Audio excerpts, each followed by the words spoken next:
I was a young Dennis the Menace, and if those of you, I'm at an age where Dennis the Menace. I definitely understand where you're coming from. So I was the one who always was finding something to get into, and be it good, bad, or indifferent. So I was the experimenter. So and often that caused problems, but at the same time, it was me trying to find out who I was as well.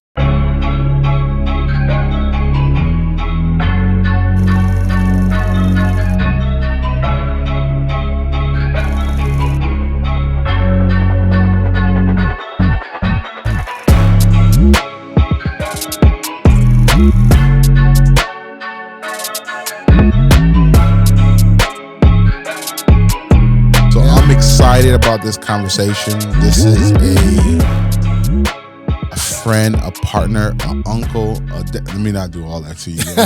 That's fine. The ultimate Dr. Terriel Byrd, or should I say Pastor Terriel Byrd? I'm pastor. I'm professor. I'm a doctor. It's a lot more. My name is Terriel, so you got that right. That's so good. Terriel Byrd. The reason I'm super excited about this, so I was supposed to do this interview a long time ago, but I think I needed to be prepared to do this interview because I want to dive deep into what your process looked like. Because what I identified the moment I met your daughter, Tara, when she told me about you and where you're a professor at, every time I ever think of Palm Beach Atlantic brand, I automatically think of you. It's crazy for years. Wow. I didn't know who you were, but I've been part of a event that was held there, and you were the black brother that was there. Okay. That I was like, connection. But then I started processing a little bit more, and when I met with your cousin a couple of weeks ago, and I really started thinking about it, like, you have to hustle differently to become a doctor, a professor, Dr. Byrd, a professor at Palm Beach Atlantic University. That's not normal. Or is it normal? Is there multiple African-American black doctorate? I don't know the proper term to use. Your at Palm Beach Atlantic. Yeah. Well, first of all, Beethoven, thank you for having me on your show. I've admired the work you've done and been doing, and I'm really happy to be a part of the team, so to speak. Being a professor anywhere and being of a minority or a marginalized group is rare. I think African Americans represent about 2 to 3% in higher academia at the PhD level. So it is an interesting process for us to be able to get there. So I'm not, I'm not rare, but I am unique. Stop it. Because Nope, not gonna do that with you today. Nope. So let's go out. But you are definitely rare. But I want to go from the beginning, because, like I said, my inspiration every time I think of who you are and what you represent, there's definitely something different to get to this capacity. It's like I was talking to Terry the other day. I was like, real recognize real. I don't have to say a lot. I don't have to say a lot to you. You don't have to say a lot to me, but we understand it was a process of how we got here. And I believe that's where I want to get into. Sorry. That's what I want to get to is, what does that process look like for you? Give some people some advice, some tips on how to get there. So raised in Ohio in a small town, like, give me a little bit. Yeah. Well, Ohio is where I was raised. My parents are from Alabama, but of course they migrated to Ohio like many people looking for jobs during the 50s. But I was actually born in Hamilton, Ohio, which is a little small town right next to a smaller place called Oxford, Ohio, which was a college town. So I actually grew up in a college community. And I think in some ways that shaped me, although there was a great deal of segregation between the university and the town itself. So I grew up in an atmosphere that was kind of cosmopolitan, but in a very unique way. It was a semi-rural town of about 16,000 people in the town. But that's kind of the way that I grew up. I grew up in a small, semi-rural town in the Midwest. So growing up in Ohio, I believe growing up in your town that you grew up in, mom and dad in the house, and then you had a deaf in the process. Yeah. Yeah. Actually, when my parents moved here, my father actually died in an automobile accident when I was 6 years old. The interesting thing is he had two sets of twins. So I have a twin brother, Daryl, and twin sisters, Karen and Sharon. Wow. And one older brother, Anthony. And we're all a year apart. But my father died when I was 6, my sisters were 5, and my older brother was 7. He died in an automobile accident, and it was a drunk driving thing. He was out with his boys, and they got drunk, and the driver ran into a tree. My father was sitting in the front passenger side. The tree hit the car. Back in those days, for crushed lungs, they could not do much, and that's what he had. He had crushed lungs. He died, which left my mother as a single mother with 5 children, 4 of which are still in diapers, barely out of diapers. And that was the kind of the territory in which we were growing up in. Thankfully, we had relatives, uncles and aunts, who were able to take us in, but it was a real shock to my mother's system. She battled with nervous breakdowns during the early part of that event. I can only imagine. Yeah, which required her being unable to take care of her kids together. So we were separated to different households, to relatives for often 2 and 3 years at a time. And so while we are a pretty close, tight-knit family, as brothers and sisters, we did not often grow up together as a whole. That was maintained into our teenage years. So. Do you believe that dynamic affected you guys earlier on into adulthood? Absolutely.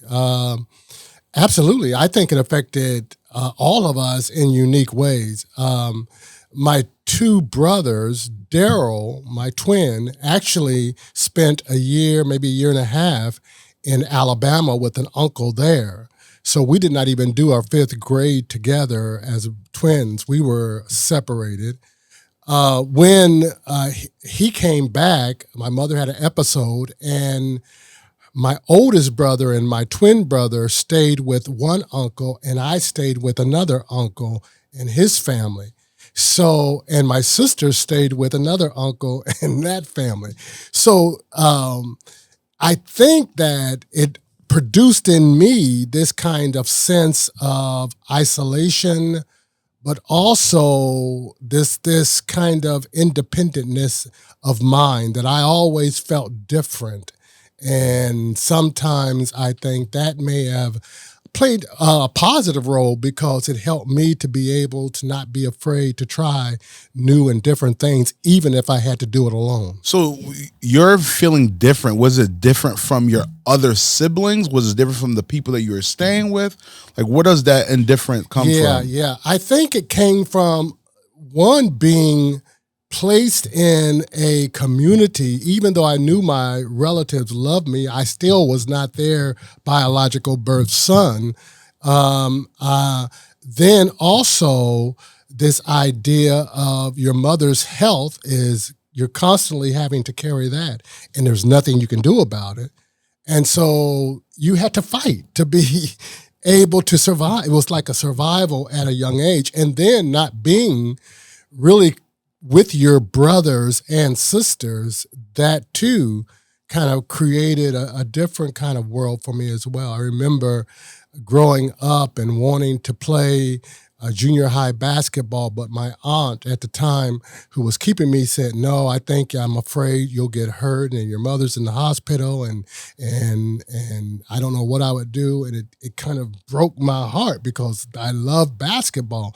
And I was so gratified that my freshman year, when I had moved back home with Mom, I was able to play basketball, and I went out for the basketball team and made it. Okay. You know?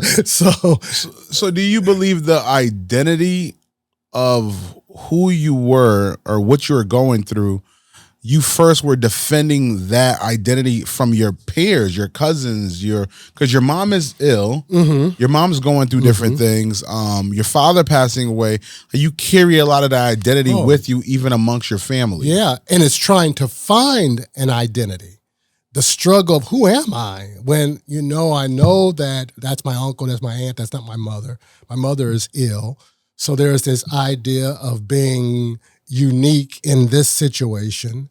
And then there's also this desire to want to know who I am, and therefore also to experience. I was a young Dennis the Menace, and if those of you, I'm at an age where Dennis the Menace. I completely understand where you're coming from. So I was the one who always was finding something to get into, and be it good, bad, or indifferent. So I was the experimenter. So and often that caused problems, but at the same time, it was me trying to find out who I was as well. How did the introverted spirit came into this? Like where you just was, you wanted to be to yourself, and how did all that come about? Because when you grow up without a father, and even though you have uncles, and you grow up with a mother who's ill, and then you have to. There is a trust level. And I think that for me, I was very hesitant to trust because I'm already been moved from house to house. I stayed with one uncle and their family. I ended up going to another uncle and their family. And so it's a trust. Who can I trust because I don't know where I'm going to end up? And it impacted the way I did school, my education. I was popular, but I was also, I think that I never lived up to my potential at a young age. It wasn't until later on that I began more committed toward my education. Do you believe the mishap from your father also took away from the identity of knowing who you are as a man, even though you had your uncles around, but you couldn't really emulate what your father, like, did you ever want it to be like your father, or you didn't even know what that was? No, I didn't know what that was. And most of the things that I heard about my father were not always positive. So you didn't want to even be like. Well, no, I mean, other than to look like him, he was a very good. He was better looking than all of his kids. So you basically saying you caught that part. Go ahead, Dr. Byrd. But no, he was a very handsome man. But he was also, like many men of that age, who never really found himself. And therefore, the street life had him, alcoholism, those kind of things, abusive to my mother, those kinds of things were a part of who he was. The identity but that he struggled with. He had moved from Alabama to be able to marry my mother, but he had a very difficult time finding a job and staying on a job for any length of time. And I think that was kind of the rebellion of his life, and so he tried to pacify it with alcohol or whatever, in order to maintain any kind of existence. So all of that kind of shaped my early life. So you also said you reconnected back with your mother freshman year. Was it just you or all the siblings? All of us. We were able to come together. My brothers and sisters. Mother was able to maintain a fairly balanced life. Mental health was a challenge for her because of her nervous breakdowns, but she was determined to bring her kids together. In fact, there was at one time a discussion about putting us in a foster home, and Mom rebelled and said, please, whatever you do, don't separate my kids from my, into a foster homes. They, she said, brothers and sisters, her own siblings, please take them in. So the joy of her life was being able to finally be able to have her children together under one roof. How was that feeling when you first, if you could remember, how that feeling was when you first all came together? Oh, wow. It was great. I mean, it was celebration time for us. And I must say, I admire my mother. If I say I have a role model, it's her, because she was determined to do whatever she could to bring her family together under one roof.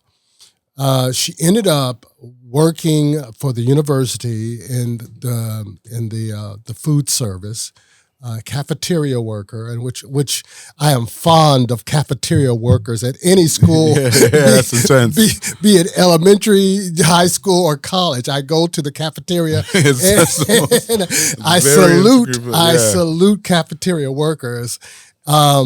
And she also was a domestic, and she worked for a woman. I remember vividly. She worked for a woman named Mrs. Jones. She would clean her house, take care of her kids, and sometimes, of course, she would leave her 5 kids to go take care of Miss Jones's kids, to make an extra buck to take care of us. And I remember in college that one day, Mom.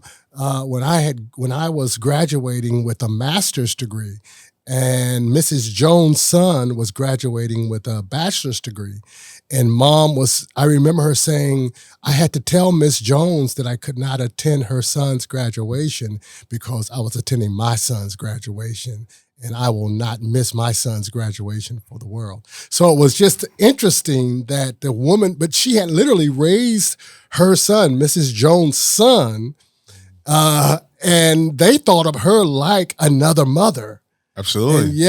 And her own son was achieving at a rate that she could be proud of as well. So was education important in the house around high school? Was education important for your mom or anyone else that influenced you? For my mom, it was. But one of the regrets my mother had was that she could not go to college. Mom really wanted to be a teacher. That was her heart's desire. But because of the children, having children, then suffering with nervous breakdowns, the death of a young husband, she never did. But she was an ardent student, a reader. She would read, and above all, read the Bible daily. But one of the houses, my uncle, one of the houses I stayed in, my aunt was a librarian. So she was always introducing me to books as well. So I was always around people who understood the value of education. So in the midst of when you guys all moved back into your mother's home, was there still influence from your uncles and aunts still after you guys moved back in? Well, there was influence. There was support. Mm-hmm. Because my mother needed that. And for us, there were often hard work because they would have us go out into their gardens and and pick the beans and the greens and the whatever. And I think I learned gardening as a result of being around my uncles. So yeah, there was influence and there was support. Yeah. So when did you realize that you wanted to go into college? Like, what the influence of college and education? It started with your mom. Was she the one that said, "Hey, you guys all need to go to college," or was it? No. At that time when I was growing up, what Mom said is you all need to get a job. Absolutely. You got to work. And so getting a job working was the primary thing. For me, college was not really sparked until I sensed a call to preach. And so at 17, I really began to have this unction, this drive to speak the word of God, to preach. How? Well, a lot of it, I think, the influence of my mother, who was a very devout Christian. But and my mother used to always say that my father, he did not accept his call, and it fell on me. Because she said there was always this spiritual inquisitiveness about me, and even though I could be a handful to handle. I understand. But in me there was always this hunger for God and this thirst for God, and I had dreams and visions of preaching. At what age? This was 16, 15, 16, 7. It wasn't until 17 that I finally just said yes. I had been struggling, and part of it was I was running. And so sometimes I was running, doing some things that I knew were not godly things. I was in the streets pretty heavy as a teenager. And so before, sorry to cut you off, and I do that a lot, so you're going to have to work with me. But I think because my mind is just visualizing the whole thing.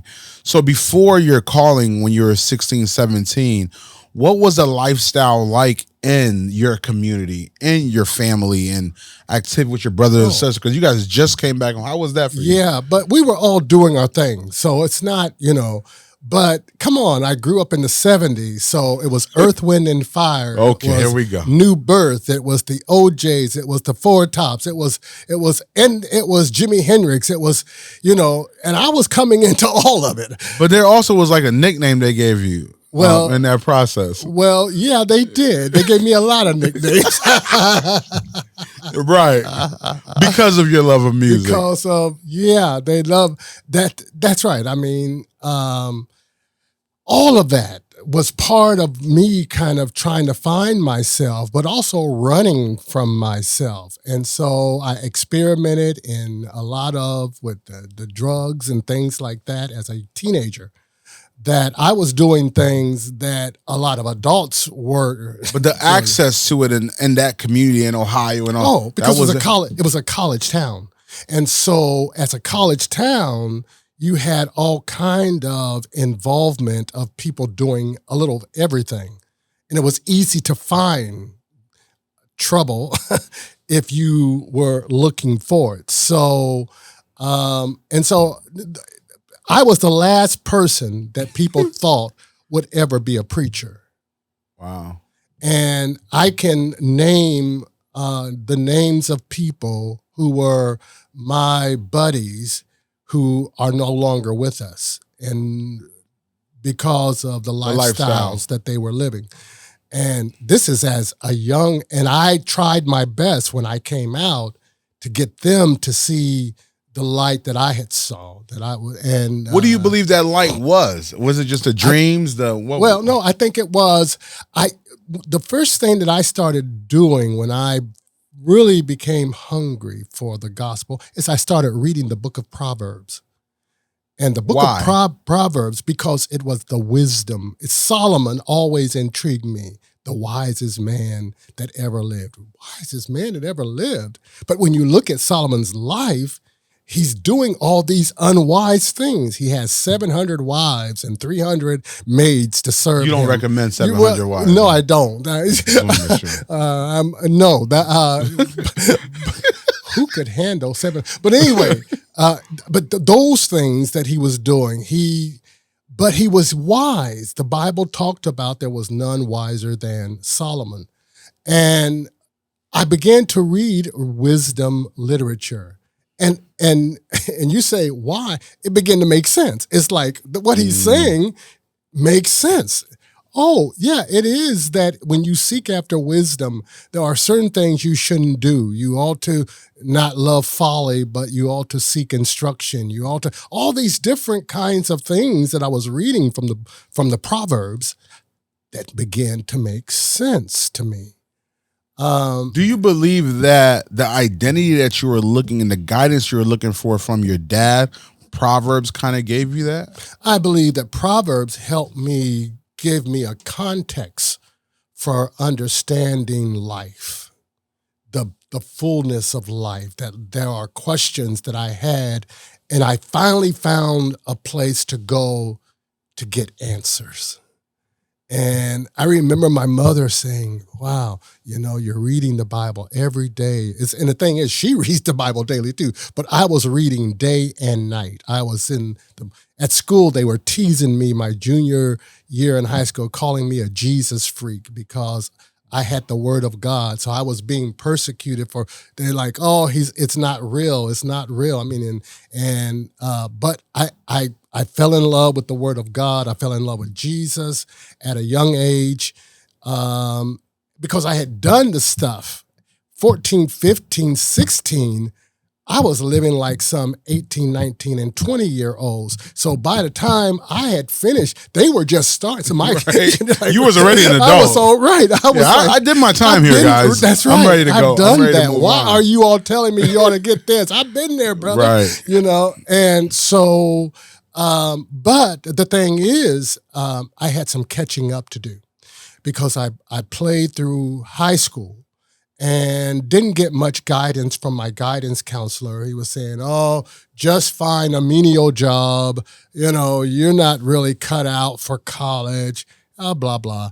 And I knew I had some catching up to do. And so when graduation time came, my twin brother, I did not get to graduate with him. He graduated alone. There was only one Byrd on the list that was walking across the stage. I still had credits to make up for. So I had to go to night school in order to take classes to be able to get my high school diploma. So how embarrassing is it to not be able to march with your twin brother? I know the feeling. Yeah. Okay. We're so much similar. Yeah. So, but in night school, there was a counselor who was my teacher. Her name was Mrs. McIntyre, and she would work with me. And one day she just stopped and she looked at me and I said, "What's wrong?" She said, "You are so smart." She said, "You are college material." She said, "Would you mind if I wrote a letter to the university to tell them that they ought to consider giving you a scholarship to go to college?" Wow. And I'm like, wait, I haven't finished high school. She said, "Oh, you're going to finish this. That's nothing." She said, "But I want to let them know that you are a person of high potential, and I see it. And I don't know why others have not observed that in you." What do you believe that did to you when she told you that? Well, first of all, I was shocked. Like, are you really? Yeah, me? This guy? Right. Well, but about that same time, I was also applying for a Bible college, and I got accepted into a Bible college. But so you knew you wanted to go to college around junior year when you shift, but you wanted to go into ministry. Right. That's right. So the time I was graduating, which I was at the age where I need to do something, and I knew that ministry is where I needed to go, but I haven't completed my high school diploma, but I was already thinking like, I need to complete my diploma so that I can go into Bible college. But she was saying, wait, I want you to go consider the university, which is a little bit more at, arts and sciences, liberal arts, that kind of thing. And scholarship. Another level. But did your older siblings and even your twin go off to college? No. My twin he did go to college for a while, but he got a job at a steel mill making great money, good money, and decided that that's the path he was going to go on. He was going to work at a steel mill. My other brother also found a factory job And I was the first in my family to graduate from college. Wow. The high school. It started off there. That's right. So, but the thing is that when I went to Bible college, Cincinnati Bible College and Seminary, I did so well. It was nothing but A's. And I remember taking a New Testament class, and some of my other friends who were going to school with me at the time, they laughed because I didn't have to take the final exam in the New Testament class because only 2 students had scored so high on their tests throughout the whole semester that they didn't even have to take a final. And when he called out my name in class, and some of my other brothers were with me, they're going, Byrd, I can't. Ain't no way. And they started laughing and said, yeah, we know he's smart, But I was able to do that, finish Bible college, but I did go to the university, and I started out as an elementary education major. Did you want to go into teaching because of your mom? I think so. I think I did at first. I do. And I thought teaching was what I wanted to do. But I didn't realize that teaching children is not what I wanted to do. Right. I was not cut out for elementary education. So when I went as an elementary education major, they had something called a student observation period that you would go for a week or 2 and visit local schools. Well, they sent me to the worst, I'm not kidding, I'm not Beethoven. They sent me to an urban school, the worst school. You weren't ready for that. I could only imagine. And so the first week I was there, I came back to the university and went and said, I want to change my major right now from elementary education to philosophy. And so I changed, and I ended up getting a philosophy degree, a Bachelor of Philosophy. Was my first university degree. So I want to touch on one point also. Was your guidance counselor the only one that discouraged you from the education piece? Like, hey, don't even worry about this school thing. This is not for you. Or was that a thing growing up? I think growing up, you really weren't in my community. People just worked jobs. It wasn't for you. College was not something. And so for me to even pursue it, it was somewhat unique. But at age 22, by the time I was 22, I was very active in my church. My pastor looked at me and said, "You're going to be the next pastor of this church." And I'm thinking, I haven't been told that. And he said, "He didn't tell me that." That's right. He said, "It will happen." And that end of that year, he resigned to go plant a church in a neighboring town.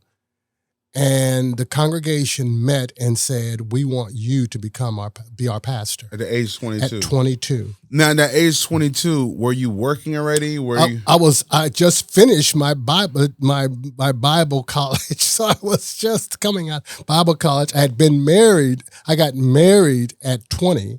So I was just married. With a wonderful woman. Just want to be very clear. Just want to add on to that. All right. Just married, had a child. Life was happening fast.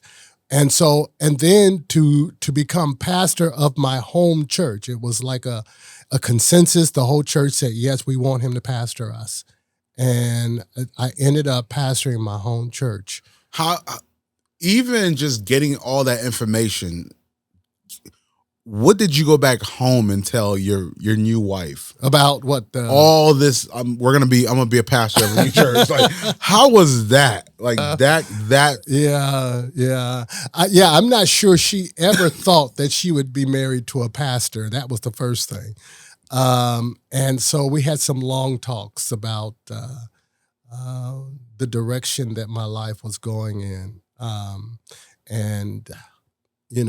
I told her, just be you. And I think that as long as she understood that she could just be herself, that there was no expectations, it became a wonderful experience for both of us.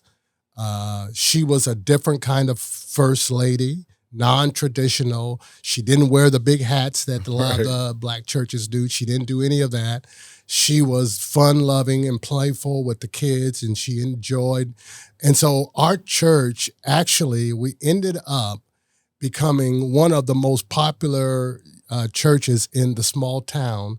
I ended up becoming a campus minister for the university. So we had a wonderful student ministry that's college students were coming over to my church. Professors were coming over to the church. And so it was a beautiful thing. We had... And why? Why do you think that was happening? Because I was young. They were attracted. They saw somebody. And then I was also attending university. At that time, I had already accepted a full ride to do a master's degree. I had a full academic scholarship to do a master in religion. The same kid that was not supposed to go to college. Right. I had so I had finished a biblical studies degree at a Bible college. Had just finished a philosophy degree at the university. And after I finished my philosophy degree, I applied for the School of Religion and got a full paid academic scholarship for my master's degree.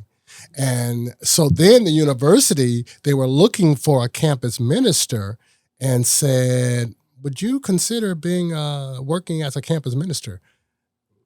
I guess I'm pastoring a church. I guess I would be. And it turned out to work out just fine. So in your whole process of doing all this, when did fear ever hit in that process? I didn't have time to be afraid. I had no time to be afraid. I had no time to be afraid. Because you have a newborn, newly married, new school, all these things were new. And your thing was you had to do what you had to do to get to where you have to go. Yeah, man. I was rolling. I was just, it was life. Life was so much going on. And then I in the middle of my at the end of my master's degree, my professor advisor, he came to me and said, we would like to write a recommendation for you to go to Princeton. Because that's it, Princeton. Well, because there's a guy named Albert Rabateau who is teaching Catholic history and some other historical areas, but we think you would be perfect to work alongside him. Well, and he told him about me and so forth. But about that time, my wife was having her second child, and that was Tara. She was. I've heard of her. Yeah, yes. And so I was making a decision. I was thinking, where am I going? Because I wanted to get a divinity degree. I had a Bible college degree and I had a religion degree, but I wanted a divinity degree. Oh, so there's different levels. There's different levels of ministry and theology and what's the divinity academic. Divinity is what pastors. It's the terminal degree for if you want to be a pastor. That's the degree that you want to go after as a minister. The highest level, even though there are what they have now, Doctor of Ministries degree, but for a pastor, a MDiv would be the degree to have. And so I was going to go. I got letters to go to Colgate, Rochester in New York. And my wife and I, we traveled there, but when we were there, they had like 15, 20 inches of snow the week we were visiting there, where I was having to make up my mind about whether or not I wanted to spend the next 3 years in New York and Rochester, New York. And I said no. So I ended up coming back, and in Dayton, Ohio, there's a school called United Theological Seminary. And I decided that I would enroll there and I could commute. So I could still pastor and go to school. But by that time, I had accepted another position at another church in Cincinnati, Ohio. And so I accepted a church in Cincinnati, Ohio, and I commuted back and forth to Dayton, Ohio, to finish a Master of Divinity degree. What was the the travel distance? To Dayton, about an hour, hour and 20 minutes, maybe. Yeah. How was your mother through this whole thing? My mother was still in the first place city in Oxford, Ohio. She was so proud of me. I think all of my family was very proud of me because things had really worked out very well. The challenge for me is I became a workaholic in ministry. And the church that I went to in Cincinnati became one of the leading churches in that area, Baptist churches in that area. But we were so active in the community things. I was an activist in the community. I had actually followed a guy who had worked with Operation Breadbasket and Jesse Jackson, and I followed his ministry. His name was Dr. E.O. Thomas. And there's a guy named Dr. or Reverend Fred Shuttlesworth who worked with Dr. King and brought Dr. King to Birmingham, Alabama.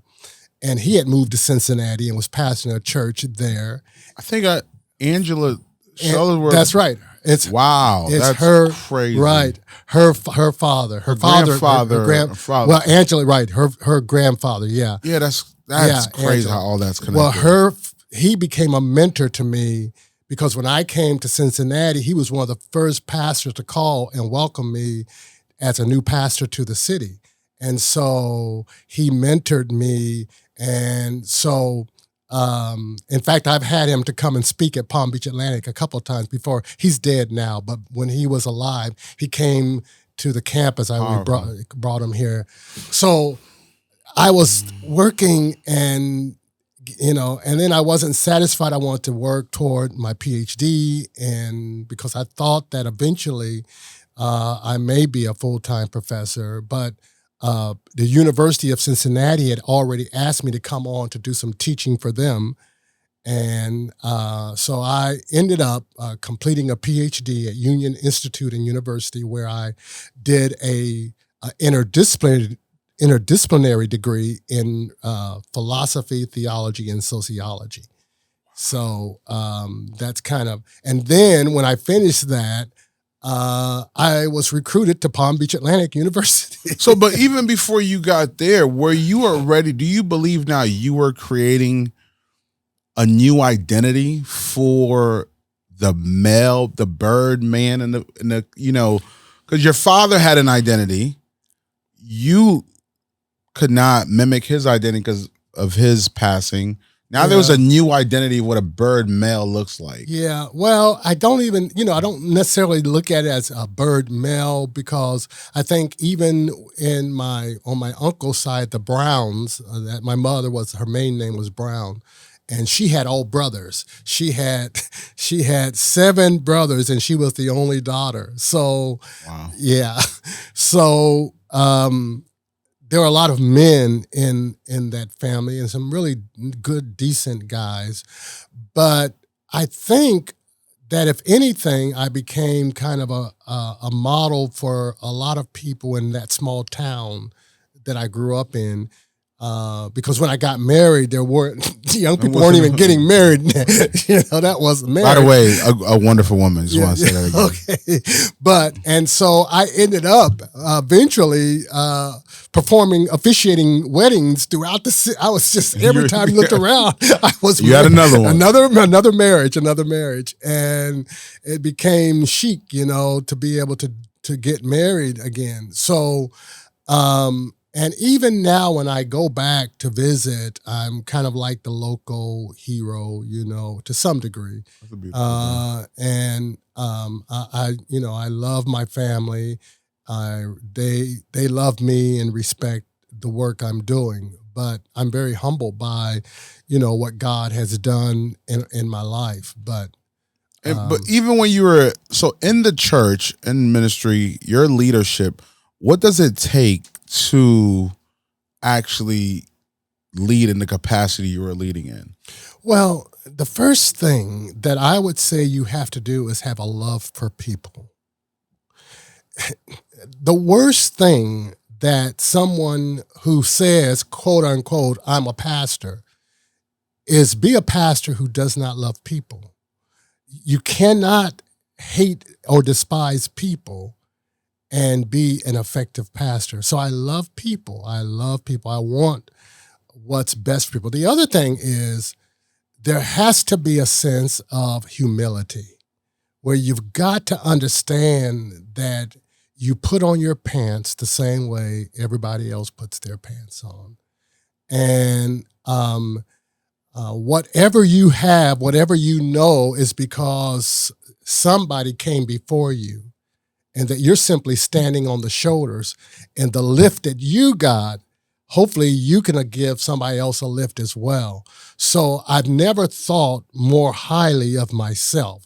So that has kept me, because I know what it's like to be at the bottom. So, there is no way that I can say that I'm different. I had not it been for the grace of God, there go I, and I make no qualms about it. I know I'm only a breath from being outside of that grace. And so I don't take that for granted. How understanding, of course, your wife had to be in support. Like, what kind of support did she have to give you to keep that going? Oh my! I give her all the credit for being the mother, sometimes the father. My educational process, this 12 years of education, academics, often meant time away from the family. It meant time that I didn't spend with my daughters, and even though I prided myself on loving and trying to protect and provide for my family, if it had not been for her, that she was a constant, she was the rock in the home, and so I give her all the credit for being the matriarch of the family, of the household. So she didn't leave me. Yeah, that's a very important piece, Dr. Byrd. Yeah. So then you transitioned from Cincinnati to Palm Beach. How did that happen? Yeah, that was an interesting. Oh wow, that was so interesting. Beethoven, if I tell you this, I know that every purpose, everything happened. There's a season, for every purpose under the heavens, according to the book of Ecclesiastes. I believe that God so ordained it that I should be in West Palm. And here's how he did it. I had become rather burnt out on pastoring. I had worked hard. How many years? I had been 12 years at the church there. I loved the church. I loved the people. It was a healthy church and a thriving church. We hosted a national convention. I was the pastoral host for the city to bring in millions of dollars into Cincinnati. 40,000 people came it was held at the convention center downtown in 1998 at downtown Cincinnati. And very few pastors had the ability to be able to host a national convention, a national missionary Baptist convention.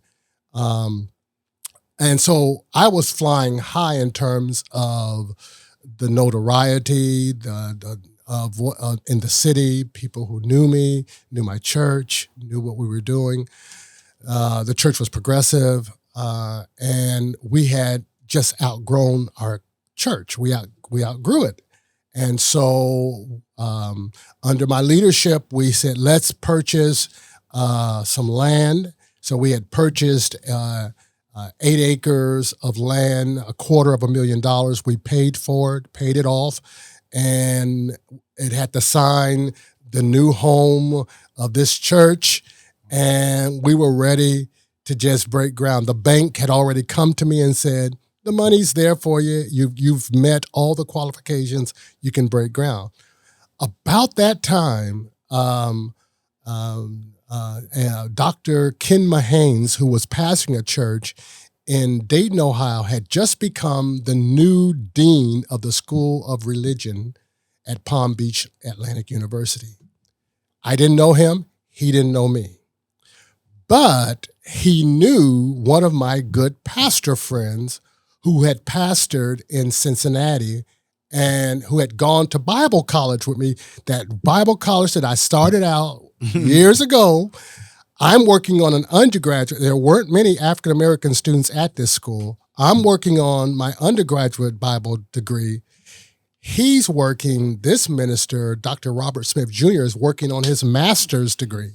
And we became friends, our churches. And he ended up leaving to go become a professor at a school called Beeson Divinity in Birmingham, Alabama.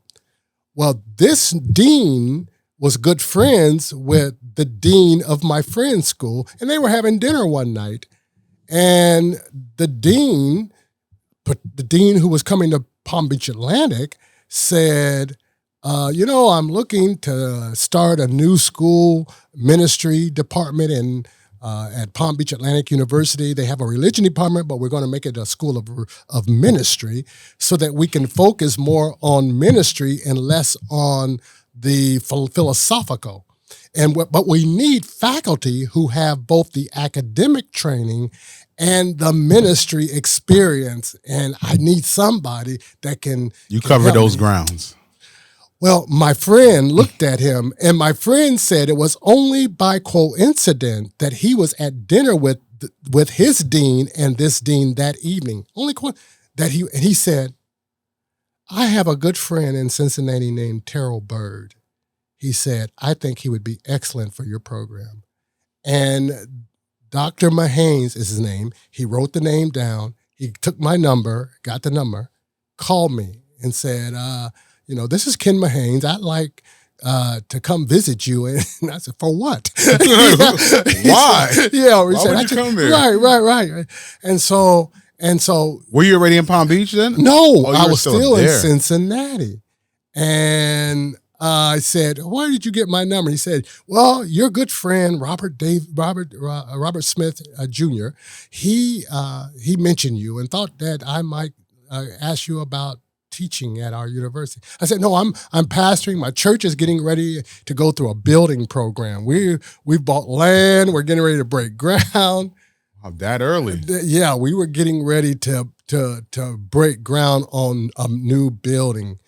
And so he comes, Dr. Mahanes comes, visits my church, and doesn't say anything. He leaves, he visits, He tells me he was going to visit. Well, he left. Well, I said, okay, So he calls that week and he says, oh, I'm sorry I left the church so soon, but it was Mother's Day, and I had to go to Dayton, Ohio to be with my mother. He said, but your church is amazing, and I want you're the man for me. And I'm like, I can't do it. I can't make that decision. He said, well, wait, I'll give you a call. Here's what I want you to do. He said, at least do this. He said, let me invite you to come and visit the campus. You and your wife come, take a visit. Great trick. Yeah. Visit Palm Beach. And he waits till the colder months. Oh, and then he this guy's says, we've got tickets to come to West Palm Beach, you and your wife, because I knew I couldn't convince her to come, to leave all her friends in Cincinnati. And so the same way they tricked you, the same way when you went to New York, they should have realized the timing is everything. Timing's everything, man. Should have never went. Yeah. So it ended up, I think it was like a couple of trips. And I told him once, I said, Dr. Mahanes, this is a beautiful place, but I just feel like I can't do it. And I said, give me a year. Could you give me? He said, no, he came up with, he said, after a year, he said, we're going to go on with this school year. He said, but I'm going to give it a year. He said, I'm going to keep this position open for 1 year. And he said, and then I'm going to call you back. And I think in December he calls back. Smart guy. Yeah. And he says, what do you think? And I said, well, I think I'm ready now. You think you were getting exhausted? That's when the exhaustion was coming from 12 years of... Yeah, of working hard. I had finished a doctoral program. the church. I had building fund program. We had raised this money, $250,000 to build a church. We had the land. Everybody was ready. And I said, if I stay here and start this building, I will not leave this congregation until I complete the building of this church. So we had the building fund of the church had money. We had $100,000 more in the bank. The property that we sat on was worth over $500,000, paid for. We had 3 lots that we were on there in downtown Cincinnati, Ohio. We were 5 minutes from where the Cincinnati Bengals play football. We were right there in Mount Auburn, and we had all this property worth $1 million, and then we had 8 acres of land that we were getting ready to build. And a lot of the people, when I said yes, that I was leaving, a lot of my other pastor friends thought I was crazy. They said, why would you leave that? I said, because the Lord said so. How old were the kids around that time? Like my youngest daughter was a junior in high school. Tara had already gone into the military, and my oldest daughter was working. She in Cincinnati. She eventually moved down soon after we actually moved. But see, you can't make the church about yourself. The church has to be about Christ and His kingdom and His work. So I've never had any regrets from moving to Florida. I started out at the basement as an assistant professor, and I'm at a full professor now. But I started out making a lot less than I was making as a pastor in Cincinnati. But I've watched what God can do when you put your trust and faith in Him. And so they that wait on the Lord. How was it, the transition? So you first got into Palm Beach Atlantic University. How was that experience? How was the layout for you when you first got there? Different, uniquely different, because what year was that? That was in '99. I was the first full-time PhD faculty member on Palm Beach Atlantic's faculty staff. The first PhD. Now, and while they may have had some adjuncts who had come in to teach, so I was it. So I was kind of a pioneer, and most of the other faculty saw me as such and would often meet me at the cafeteria to ask me why blacks think like this, why they think like that, because I guess I became the leading authority since my skin was. Yeah, I don't want to bring this, but that's a real thing. Wow. Yeah, and it's okay, but I had to experience not racism, but the blind spots that often come with people who have not worked across a diverse or multicultural. You have to really educate them. Yeah, that's it. But even when you first got to Palm Beach Atlantic, the university, how many students? It wasn't a large university. It has grown. I think when I got there, we weren't quite at 1,000 students, maybe 1,200 at the most. This academic year, the school is really moving in the direction of 5,000. Of course, we have a Orlando campus, satellite campus. We have a strong online population, and we have also just recently partnered with Florida Memorial University in Miami and HBCU, which I am really excited about. What we're working with them on getting their Master of Divinity degrees from Palm Beach Atlantic. So we have this wonderful partnership now with the HBCU, and that's exciting. What is it that you teach? I teach, my area is urban ministry, urban Christian ministries. So my emphasis is on the church. I teach classes. I have one class called Church and Society. I have a church called Urban Justice Issues. I've also written on the life and thought of Martin Luther King Jr., so I teach classes on Dr. King. I teach spiritual formation, and then I teach the Exploring the Bible, which is a survey of the Bible class. I teach Christian values, biblical faith. I teach a lot of classes. I think there's another piece that one of the reason that our connection is your show, Power2B. Mm-hmm. And the foundation of it is still educating people in the Christian platform. But you are now how can I put it? You are now still promoting and educating people on kingdom culture, but now you're presenting it in a digital platform now. Yeah. Like, how important is that for you to adjust with today's time and still putting out the message of God? Yeah, no, I think that's great. And I really think that podcasts plus, that what you're doing here has helped us to kind of elevate our game, so to speak. And my emphasis, while theology and ministry is still my bailiwick, the emphasis that I've been really working on is helping the congregant, church people, to understand that they have to integrate faith into the whole of their life.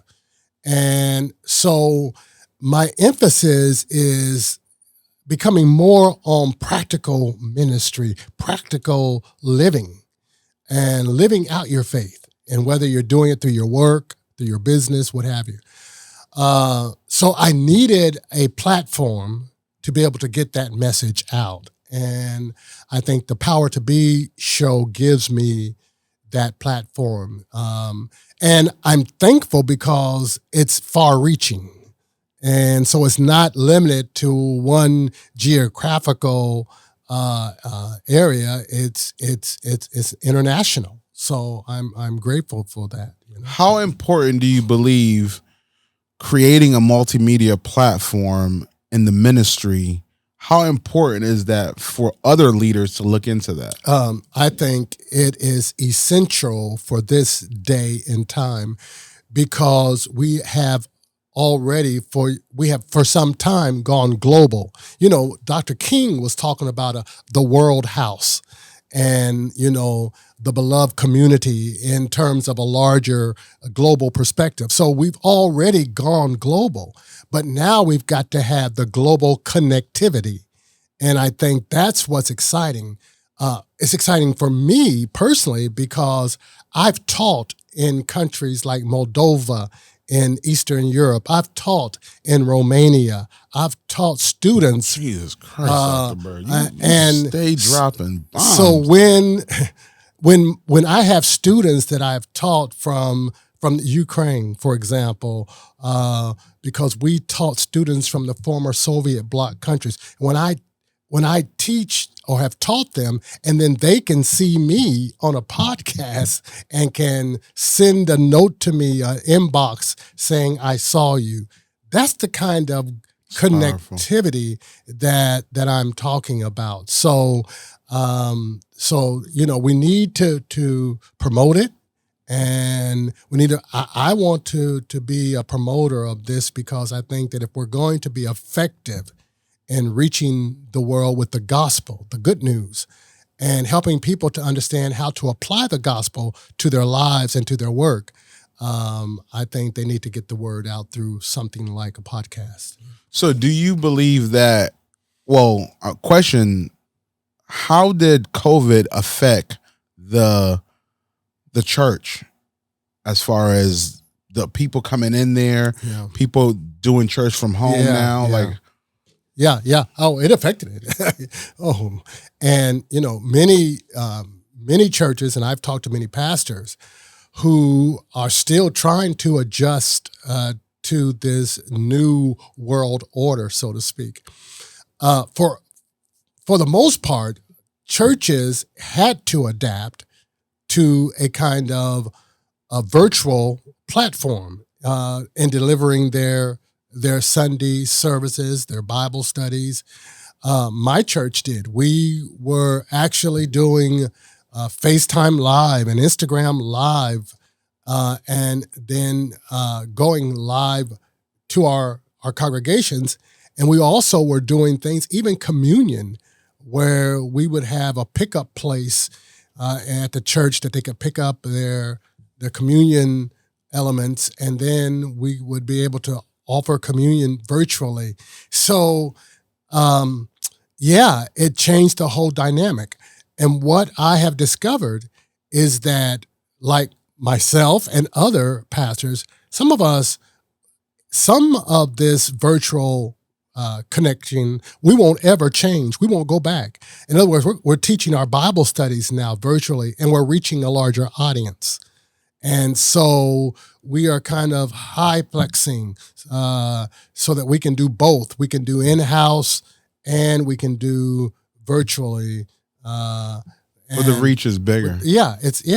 So the pandemic had helped us become creative in our approach to doing ministry. I think that's good.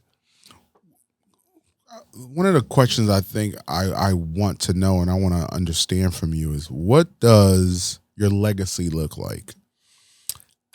You're asking that while you were still alive. Ooh, yeah. Good question. I think that, those that you leave become your legacy. Those, your children, and their children. How many children? You have 3 children? I have 3 daughters, and I have 5 grandchildren, 1 deceased. But I think that, it's 5. It's Julian, Trinity, Charity, Grace, Ellen. I have 6, 1 deceased. So I never want to forget Evelyn, which she died at 10 days of age from congenital heart failure. But anyway, so it's my children and grandchildren. That's my first legacy. The other would be, I want my church. I planted a church since I've been in Florida called Living Word Christian Community. And I want that to be my legacy in terms of how we live the word. And that's why I named it Living Word, how we live the word. And so that we're living the word, meaning that we are walking the walk and not just talking the talk. And so I want that to be a legacy. I hope there's a scholarship actually that's named after me at the university, at Palm Beach Atlantic University. And it's for minority students, particularly African-American students in the urban community. So we want to encourage people to support that. It's under my name, Terriel Byrd Scholarship. So that's a legacy. So those are the kinds of things. And hopefully this podcast, Power2B Show, will be a legacy as well. It's definitely a legacy now, because that content live on forever. Yeah. Is there a child you believe, or a grandchild you believe, that will take on pastoral? I don't know. I mean, Tara's already doing evangelist work in ministry. She is doing that. I don't know if there are any that I can see right now that would be in a pastoral role. I don't know if I wish that on anybody, but and you don't have to be a pastor to make an impact, and they do ministry. So, I hope that there will be others who will see the value of education, because that's a priority. I still believe that there are some doors that can be opened. You have to be educated, not necessarily with a diploma, but you have to, if you're not educating with a diploma, you better be educating yourself with something. So either learning a trade, learning a skill, constantly developing yourself to know how to sustain your life in different and unique ways, and then using the gift that God has given you, not necessarily to bless yourself, but to bless others. And then he can get glory from that. So if you had to hire yourself, would you, and why? It depends on for what for. You definitely have a couple options, Dr. Byrd. Yeah. Well, I would hope that I fit a skill set that would be seeking to do the best and to aim for excellence, and to be loyal, and also to want to give back in some way to the community. So, yeah, if someone's looking for someone like that, I'm your guy. I'm their guy. Last thing I wanted to, what made you keep on hustling? A higher calling. The higher the call, the greater the reward. So, Dr. Byrd, you can end us out with a prayer. You're going to be the first prayer in Hustler's Testimony, but I know this is what you do after every show. So I would love for you to end this conversation, which was a great one. I really appreciate this. This is inspiring for me. Well, but I want to end it. Well, first, I want everybody to log on and watch Power2B, which is definitely part of our network. The partnership is amazing. We know that the way you impact and the way your team, how everything comes together is just magical. Super inspired by it. But I would love for you to say a prayer to close out. And let me go back. First, log on, share, comment on Power2B. Please check that out under our Podcast Space Plus network. But they have their own platform. The partnership is amazing. But please end us up with a prayer, please. Sure. Good. We'd be happy to. Eternal God, we are so grateful for the time that we have spent today with Beethoven, and I'm just grateful to be as a part of the hustle that this space has made room for me. This space has been a blessing to me. So thank you, Lord, for that. Lord, in your word, you have instructed us to work while it is day, for the night comes when no one will be able to work. So we are all instructed to hustle, to work. So I pray, oh God, that you would bless us, bless Beethoven and his team, oh God. Continue to anoint them, and may the power of the blessings and the bounty that can only come from you and will be a blessing to others continue to manifest themselves through this work. We thank you, oh God, for having the time today to do what we did. And we ask, oh God, that those who hear it, those who see it, may be blessed because of it. And so we give thanks in your name, Lord, in Jesus' name. Amen. Amen. I got to learn how to pray like this. God bless. Good night. And also, don't forget to like and subscribe Hustler's Testimony, because Matt just gave me that note. Amen. Thank you. Thank you, Beethoven. Thank you, Dr. Byrd. Thank you, brother. Woo, it's over. It's over. You made it, Dr. Byrd. Oh, thank you.